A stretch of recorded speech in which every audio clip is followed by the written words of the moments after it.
ہونا چاہتا ہے کہ جس ہستی معظم نے اپنی تبلیغ اور اپنے طریقت کی تعلیم کو پھیلانے کے لیے ایک ٹوٹے ہوئے اسٹول پر بیٹھ کر بھی تبلیغ کی اور زمین کے ریزداروں میں پتھروں پر بیٹھ کر نوجوانوں کو اللہ کی طرف بلایا، اور آج پاکستان میں نہیں بلکہ بین الاقوامی سطح پر مجوسیوں کو، کافروں کو، عیسائیوں کو، ہندوؤں کو غیر مشروط طور پر اس میں ذات کی دولت سے ہمکنار کر دیا۔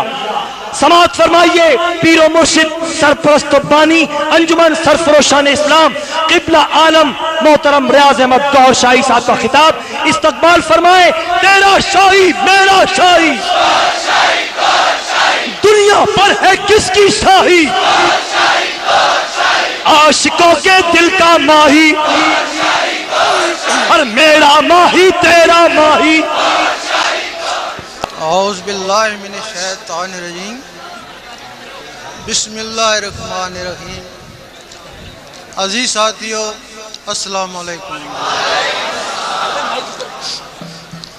ادھر آنے کا مقصد کوئی سیاست نہیں ہے، کوئی فتنہ نہیں ہے، کوئی حکومت پر نکتہ چینی نہیں ہے۔ ہر شہر میں، ہر قصبے میں، ہر گھر میں اہل دل موجود ہوتے ہیں، ان کو نکالنا مقصد ہے اور غوث پاک کی تعلیم ان کے دلوں میں ڈالنا مقصود۔ سبحان اللہ۔ حضور پاک کے زمانے میں دو طرح کا علم تھا، ایک ظاہری ایک باطنی۔ ایک علم زبان والوں کے لیے اور ایک علم دل والوں کے لیے۔ سبحان اللہ۔ زبانی علم کو شریعت بولتے ہیں اور دل والے علم کو طریقت بولتے ہیں۔ آپ کے زمانے میں جن لوگوں نے صرف زبانی علم پہ قناعت کری، انہی میں سے کوئی خارج ہوا اور کوئی منافق ہوا، اور آج وہی زبانی علم والے 72 فرقوں میں تقسیم ہو گئے۔ اور جن لوگوں نے وہ باطنی علم، دل والا علم بھی حاصل کیا، وہ تو صحابی یا رسول اللہ کہلائے اور ولیوں سے بھی اعلیٰ مقام حاصل کر کے چلے گئے۔ زبانی علم کی تشریح ضروری نہیں، وہ ہر کوئی جانتا ہی ہے، اس کو جتنا طول پکڑے گیا ہے اتنا ایک نیا فرقہ بن جائے گا، لیکن وہ جو باطنی علم ہے اس کی بات کرنا ضروری ہے۔ وہ باطنی علم کتابوں میں نہیں ملتا، قرآن مجید میں صرف اس کے اشارے ہیں کہ خضر علیہ السلام کے علم لدنی تھا، یا اللہ تعالیٰ اپنے رسولوں میں سے جس کو چاہے علم غیب کے لیے چن لیتا ہے۔ حدیث شریف میں بھی اشارہ ہے، حضرت ابو ہریرہ رضی اللہ تعالیٰ فرماتے ہیں کہ مجھے حضور پاک سے 2 علم حاصل ہوئے، ایک تو میں بتا دیا، اگر دوسرا بتاؤں تو مجھے قتل کر دو۔ حضور پاک فرماتے ہیں کہ مجھے 3 علم حاصل ہوئے، ایک زبان والوں کے لیے، ایک دل والوں کے لیے، اور ایک صرف میرے لیے۔ بہت سے لوگوں نے قرآن مجید کی تفسیریں لکھی، اس علم کو ڈھونڈنے کی کوشش کی، لیکن وہ علم نہیں ملا، ایک نیا فرقہ مل گیا۔ اب جو علم کتابوں میں نہیں ملتا، حدیثوں میں نہیں ملتا، تو پھر وہ کہاں ملتا ہے؟ وہ علم حضور پاک کے سینے مبارک میں ملتا ہے، سبحان اللہ۔ اور سینہ بائی سینہ، سینہ بائی سینہ مستحق لوگوں کو ملتا ہے۔ جس طرح ظاہری علم کے لیے سفید کاغذ چاہیے، اسی طرح اس باطنی علم کے لیے سفید سینہ چاہیے۔ سبحان اللہ۔ اگر کسی شخص نے انڈا نہ دیکھا ہو، اسے کہا جائے یہ ہوا میں اڑے گا، یہ چو چو کرے گا، وہ کہے گا تو غلط کہتا ہے، نہ اس کی ٹانگیں ہیں، نہ زبان ہے، نہ پر ہے، یہ کس طرح اڑے گا؟ وہ تمہارے بیضے کی نقل ہے، اس کا نام بیضہ ہے، تمہارے اندر بیضہ ناسوتی ہے، اس کے اوپر 3 چھلکے ہیں اور اس کے اوپر 1,80,000 جالیں ہیں۔ اس کو ظاہری گرمی کی ضرورت ہے اور اس کو اللہ کی گرمی کی ضرورت ہے۔ سبحان اللہ۔ اس کو مرغی چاہیے اور اس کو مرشد چاہیے۔ تیرا شاہی میرا شاہی، عاشقوں کے دل کا ماہی،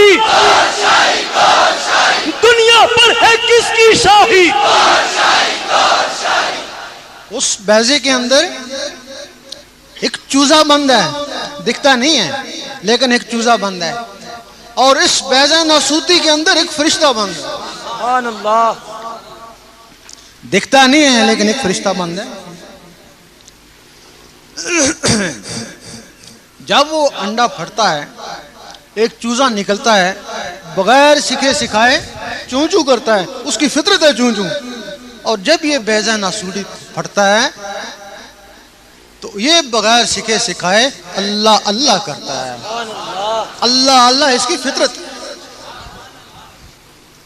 یہاں سے پھر وہ آدمی دیکھتا ہے میں اللہ اللہ نہیں کرا، میرے اندر سے کچھ چیز اللہ اللہ کری ہے، سبحان اللہ، وہ پرندہ بیدار ہو گیا۔ یہاں سے پھر دو طرح کی تسبیح چلتی ہے، ایک زبان والوں کی تسبیح اور ایک دل والوں کی تسبیح۔ زبان والوں کی تسبیح بازاروں میں بکتی ہے، اس کا کیا کام ہے؟ صرف ٹک ٹک کرنا، زبان کرتی ہے ٹک، وہ کرتی ہے اللہ، زبان کرتی ہے ٹک، وہ کرتی ہے اللہ۔ اب بغیر تسبیح کے بھی اللہ اللہ ہو سکتا ہے، لیکن وہ تسبیح کو کیوں ذریعہ بنایا ہے؟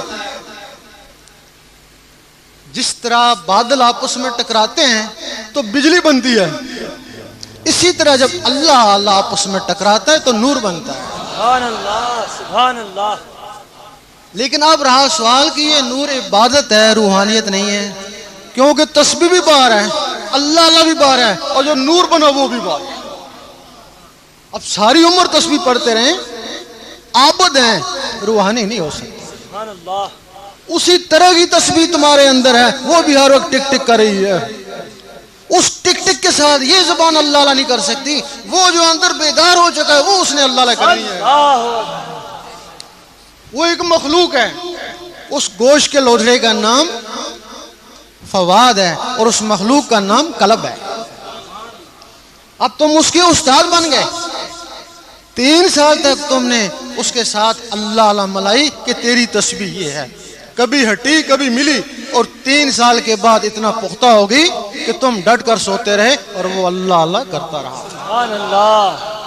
سید سلطان بہو رحمۃ اللہ فرماتے ہیں کچھ جاگتے ہو ستے ہو تو کچھ ستے ہو جاگتے ہو، کچھ لوگ ایسے ہیں جو ساری رات جاگ کر عبادت کرتے ہیں لیکن سوئے ہوئے میں شامل ہیں، اور کچھ لوگ بستروں پہ سو رہے ہیں، ان کے دل اللہ اللہ کر رہے ہیں۔ حضور پاک فرماتے ہیں ہم سوتے ہیں ہمارے دل نہیں سوتے۔ اب ان دھڑکنوں کا کیا کام ہے؟ وہ خون کو آگے بھیجتی ہیں، نس نس میں پہنچاتی ہیں، پھر خون دل میں آتا ہے، پھر وہ اس کو نس نس میں پہنچاتی ہیں۔ اب ان دھڑکنوں کے ساتھ اللہ اللہ مل گیا، اب وہ اللہ اللہ اس دھڑکن کے ذریعے نس نس میں چلا گیا، پورے خون میں چلا گیا۔ اللہ اللہ کو نس نس میں پہنچانے کا اور کوئی طریقہ نہیں ہے۔ جب نس نس میں چلا جاتا ہے اس وقت شاہ ولی اللہ فرماتے ہیں تو ایک دفعہ اللہ کرے گا تجھے 3.5 کروڑ اللہ اللہ کرنے کا ثواب ملے گا۔ سبحان اللہ، سبحان اللہ۔ فرماتے ہیں کیسے ملے گا؟ کہ تیرے اندر 3.5 کروڑ نسیں ہیں، دل نے ایک دفعہ اللہ کری 3.5 کروڑ نسیں گونج اٹھیں۔ سلطان صاحب فرماتے ہیں 72,000 اور ثواب ملتا ہے اگر کسی کا دل ایک دفعہ اللہ کہے تو۔ یہ جو مسام ہے جہاں سے پسینہ آتا ہے ان کے منہ 72,000 ہوتے ہیں، دل نے ایک دفعہ اللہ کری 72,000 آوازیں یہاں سے بھی گونجی۔ پھر علامہ اقبال نے فرمایا پھر خدا بندے سے خود پوچھے بتا تیری رضا۔ سبحان اللہ، سبحان اللہ۔ بتایا کہ خودی کو کر بلند اتنا، اور خودی کا مطلب سمجھایا، خودی کا سرے نہ لا الہ الا اللہ، تو لا الہ الا اللہ کا اتنا ذکر کر کہ لوگ کہیں پاگل ہو گیا اور منافق کہیں ریاکار ہے۔ یہاں پھر کسی شاعر نے یہ بھی لکھ دیا گناہگار پہنچے در پاک پر زاہد و پارسا دیکھتے رہ گئے۔ سبحان اللہ، سبحان اللہ۔ بھائی زاہد و پارسا کے لیے تو علماء ہیں، گناہگاروں کو تو مسجد میں نہیں آنے دیتے، تو پھر گناہگاروں کا بھی اللہ تعالیٰ نے کوئی اسباب بنانا ہے نا۔ اب ایک آدمی شراب پیتا اس کو نماز نہیں پڑھنے دیتے، تو پھر وہ کیا کریں؟ اب زہد و پارسا کیسے دیکھتے رہ گئے اور گناہگار کیسے پہنچ گئے؟ سبحان اللہ۔ جب کوئی نیکی کرتا ہے، زہد و پارسا نماز پڑھتا ہے، نیکی کرتا ہے، اس کی کتاب پہ نیکی لکھتے ہیں فرشتے، لیکن ایک اور ساتھ اور بھی عمل ہو جاتا ہے، اس کے دل میں تھوڑا سا تکبر آ جاتا ہے، پھر نیکیاں کرتا رہتا ہے، کتاب نیکیوں سے بھر گئی اور دل تکبر سے بھر گیا۔ اللہ اکبر۔ کیونکہ تکبر کے نکالنے کے لیے علم باطن ہے، علم باطن اس نے سیکھا ہی نہیں ہے۔ اللہ تعالیٰ کبھی کبھی اپنی مخلوق کو دیکھتا ہے، اس عابد زاہد کو بھی دیکھا، وہ کتابوں کو نہیں دیکھتا، وہ دلوں کو دیکھتا ہے۔ جب دل کو دیکھا تو تکبر سے بھرا پایا تو اللہ تعالیٰ اس سے بیزار ہو گیا، اللہ تعالیٰ اس سے بیزار ہو گیا۔ اب وہ جو گنہگار تھا اس نے کیا، وہ گناہ کرتا رہا، اس کی کتاب پر بھی گناہ لکھتے رہے، دل پہ بھی ایک سیاہ دھبا لگاتے رہے، حتیٰ کیا ہوا کہ اس کی کتاب وہ بھی گناہوں سے بھر گئی اور دل بھی گناہوں سے کالا ہو گیا۔ اس نے کیا کیا کہ کسی مرد کلندر کا دامن تھام لیا، اس نے اس کو دل کو صاف کرنے کا طریقہ بتا دیا۔ کتاب کو مٹانا نہیں سکھا سکا لیکن دل کو صاف کرنے کا طریقہ بتا دیا۔ سبحان اللہ۔ حدیث شریف میں ہے کہ ہر چیز کو صاف کرنے کے لیے کوئی نہ کوئی ہتھیار ہے، اور دل کو صاف کرنے کے لیے ذکر اللہ اللہ اللہ سکھا دیا۔ اللہ اللہ سے اس کا دل چمک اٹھا، صاف شفاف ہو گیا۔ اللہ تعالیٰ نے پھر اس کو بھی دیکھا، جب اس کو دیکھا تو اللہ تعالیٰ اس پہ مہربان ہو گیا اور اس کی کتاب لکھی کی لکھی رہ گئی۔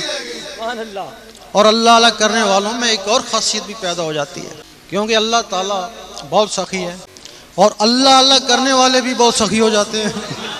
ایک دن عیسیٰ علیہ السلام نے شیطان سے پوچھا کہ تیرا بہترین دوست کون ہے؟ اس نے کہا کہ کنجوس عابد۔ کہ وہ کیسے؟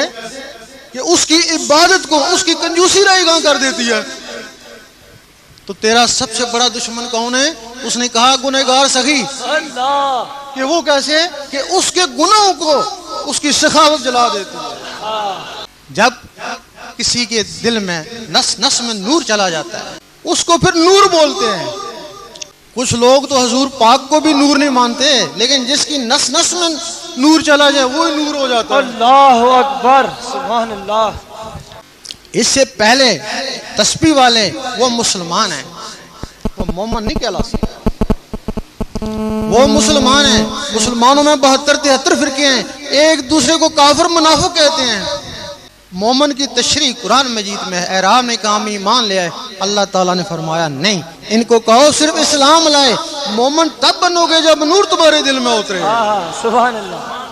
جب دل میں نور اتر جاتا ہے پھر وہ نہیں کہتا ہے میں سنی ہوں، میں شیعہ ہوں، میں وہابی ہوں، وہ کہتا ہے بس امتی ہوں تمہارا یا رسول اللہ۔ تیرا شاہی میرا شاہی، عاشقوں کے مشن کا دائی،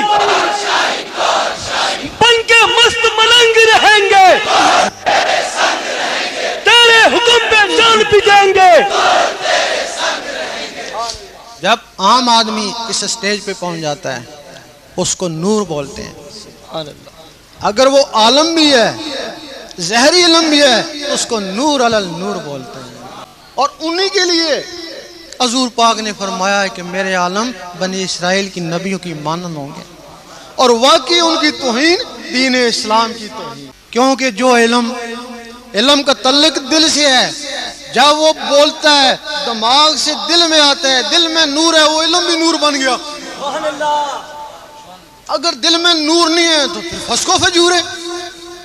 جب وہ علم پھر دل میں آتا ہے وہ فتنہ بن جاتا ہے، اور جن کے دل میں نور ہے وہی عالم فتنہ ہے، ان کو عالم سو کہتے ہیں۔ اور ان کے لیے حضور پاک نے فرمایا جہل عالم سے ڈر اور بچ۔ اس صحابہ نے پوچھا عالم بھی اور جہل بھی، کہ جس کی زبان عالم اور دل سیاہ یعنی جاہل ہو۔ دل سیاہ یعنی جاہل، اس کو عالم زبانی کہتے ہیں۔ اور یہ بھی داتا صاحب بھی عالم تھے، خواجہ صاحب بھی عالم تھے، ان کو عالم ربانی کہتے ہیں۔ یہ باہر سے عالم تھے، وہ اندر کے بھی عالم تھے۔ وہ دنیا میں مشہور تھے، یہ اللہ کے ہاں بھی مشہور تھے۔ سبحان اللہ۔ تیرا شاہی میرا شاہی، عاشقوں کے دل کا ماہی۔ اچھا یہ تو مقام اب مومن کا ہو گیا ہے۔ نس میں اللہ اللہ جاری ہے، مومن ہے، ولی نہیں ہے۔ مومن ہے صرف 24 گھنٹے اللہ اللہ ہو رہی ہے، نس میں ہو رہی ہے۔ لیکن ابھی وہ مومن ہے، ولی نہیں ہے۔ ولایت کیا ہے؟ یہ غوث پاک کی تعلیم کیا ہے؟ فرماتے ہیں کہ ولایت تیرے اندر ہے۔ جو بھی بچہ اس دنیا میں آیا ولایت کا راز لے کے آیا، خواہ وہ کافر کا ہے، ہندو کا ہے، مسلمان کا ہے۔ تاریخ گواہ ہے کہ کافروں کے بچے مسلمان ہوئے اور بڑے بڑے ولی بنے۔ وہ ولایت کا راز کیا ہے؟ یہاں ہر وقت اللہ اللہ ہونا یہ ولایت نہیں ہے۔ ولایت یہ ہے کہ یہاں پر ہے، ادھر حضور پاک کے قدموں میں ہے، ادھر اللہ تعالیٰ کے ہاں موجود ہے، ولایت وہ ہے۔ سبحان اللہ سبحان اللہ۔ تم نے دیکھا ہوگا رات کو سوتے ہو، دوسرے شہر میں گھومتے ہو، خام ہے، تم نہیں ہوتے لیکن تمہارے اندر کی کچھ چیز ہوتی ہے۔ تمہارے اندر میں 7 مخلوقیں ہیں، باقاعدہ ان کے نام ہیں، قلب، روح، سری، خفی، اخفا، انا، نفس۔ 9 ان کے خلیفے ہیں، ان کو جسے بولتے ہیں۔ 16 مخلوقوں تمہارے اس اندر بند ہیں۔ وہ ایک مخلوق شیطانی ہے جس کا نام نفس ہے، وہ شیطانی محفلوں میں خواب میں گھومتی رہتی۔ باقی مخلوقیں تمہاری نسوں کے اندر ہیں، چپٹی ہوئی ہیں، سو رہی ہیں۔ اب اللہ اللہ کے نور اندر نسوں میں جب گیا تو وہ بیدار ہو گئی۔ سبحان اللہ۔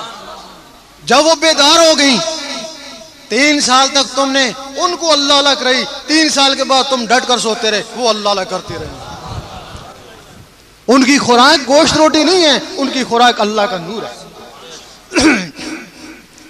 جب انہوں نے اللہ اللہ کرنا شروع کر دی، اب خواب آنا شروع ہو گئے کہ حضور پاک کے روزے کے گرد منڈلا رہے ہو، خانہ کعبہ کا طواف کر رہے ہو۔ اب ان چیزوں کے ذریعے وہ جو چیزیں اندر بیدار ہو گئیں۔ 12 سال لگتے ہیں، سنا ہوگا کہ فلاں بزرگ نے 12 سال کا چلا کاٹا، 10 کا کیوں نہیں کاٹا، 13 کا کیوں نہیں کاٹا؟ 12 سال میں وہ مخلوقیں جوان ہو جاتی ہیں۔ جس طرح 15 سال کے بعد بچہ بالغ ہو جاتا ہے، نوکری کے قابل ہو جاتا ہے، اسی طرح 12 سال کے بعد وہ حضور پاک کی محفل میں جانے کے قابل ہو جاتا ہے۔ سبحان اللہ سبحان اللہ۔ جب وہ بالغ ہو گئی، اس وقت وہ تمہاری سوچ کی محتاج ہو گئی، تم اس کے استاد ہو۔ تم نے سوچا دیکھیں حضور پاک کیا کر رہے ہیں، تم نے سوچا وہ سینے سے نکلی حضور پاک کے قدموں میں۔ اللہ۔ اس وقت بلے شاہ نے فرمایا کہ لوکی 5 ویلے تو عاشق ہر ویلے، لوکی مسیتی تو عاشق قدمہ۔ جو لوگ 5 وقت رب کو یاد کرتے ہیں، نماز بھی رب کی یاد ہے، ان کی انتہا مسجد ہے، باجماعت ہو جائیں گے اور کیا کریں گے۔ لیکن جو لوگ اس کے ساتھ ہر وقت اللہ اللہ کرتے ہیں، وہ تو حضور پاک کے قدموں میں بن کے مست ملنگ رہیں گے، قدموں میں پہنچ گئے، نمازیں تو گئے۔ اب تم نے سوچا دیکھیں اوپر کیا ہو رہا ہے، تم نے سوچا یہ مخلوق سینے سے نکلی اوپر پرواز کر گئی۔ فرشتوں نے روکا، نہیں رکی، کہنے لگے جو کچھ بھی ہے بیت المعمور سے آگے جل جائے گا، وہاں تو فرشتے بھی نہیں جا سکتے۔ یہ بیت المعمور سے بھی آگے چلے گی، وہاں پہنچ گئی جہاں رب کی ذات ہے۔ اللہ اکبر۔ ظاہری جسم سے حضور پاک وہاں پہنچے اور ان مخلوقوں کے ذریعے ولی وہاں پہنچتے ہیں۔ سبحان اللہ۔ اس وقت فرشتوں نے کہا کہ واقعی انسان اشرف المخلوقات ہے، اس وقت کہا، اس وقت نہیں۔ اس کے بعد کیا ہوا کہ تم مر گئے۔ مرنا تو سب کو ہے، ہمارا عقیدہ ہے کہ مرنے کے بعد سب کی روحیں، خواہ نبی ہے خواہ ولی ہے، سب کی روحیں آسمانوں پہ چلی جاتی ہیں، یہ ہمارا عقیدہ ہے۔ اگر آسمانوں پہ چلی جاتی ہیں تو پھر درباروں میں فیض کیوں ہے؟ پھر درباروں میں کیا ہے؟ دربار والے کی بھی روح اوپر چلی گئی، وہ جو اضافی مخلوقیں تھیں وہ ولی بن کے دربار پہ بیٹھ گئی۔ سبحان اللہ۔ نماز پڑھتی، ذکر کرتی، لوگوں کو فیض پہنچاتی، اور قیامت تک ان کا ثواب ان کی روح کو ملتا رہے گا۔ حق ہے، سبحان اللہ۔ شب معراج میں حضور پاک موسیٰ علیہ السلام کی قبر سے گزرے، دیکھا موسیٰ علیہ السلام قبر میں نماز پڑھ رہے ہیں، فوراً اوپر پہنچے، دیکھا موسیٰ علیہ السلام وہاں بھی موجود ہیں۔ مجدد الافسانی رحمۃ اللہ سے کسی نے پوچھا کہ میں نے آپ کو فلاں دن خانے کعبے میں دیکھا، فرمانے لگے میں تو نہیں گیا۔ دوسرے نے کہا اسی دن حضور پاک کے روزے پہ دیکھا، فرمانے لگے میں نہیں گیا۔ تیسرے نے کہا اسی دن غوث پاک کے روزے پہ دیکھا کہ میں نہیں گیا۔ تو لوگوں نے پوچھا پھر کیا تھا؟ فرمانے لگے میرا اندر تھا۔ جتنے بھی یہاں موجود ہیں ان کے اندر وہ اندر موجود ہیں۔ اگر تم ان 16 میں سے ایک کو بھی جگا لو تو تم مر کے بھی زندہ ہو. اگر تم نے ان کو نہیں چھیڑا تو پھر وہ 40 سال کے بعد ختم ہونا شروع ہو جاتے ہیں, تو پھر زندہ ہی مردہ ہو. پھر علامہ اقبال فرماتے ہیں نہ تیری ضرب کاری نہ میری ضرب کاری. اب میں تجھے اللہ کراؤں یا تو اللہ کرے, وہ اللہ کرنے والی چیزیں ہی ختم ہو گئی.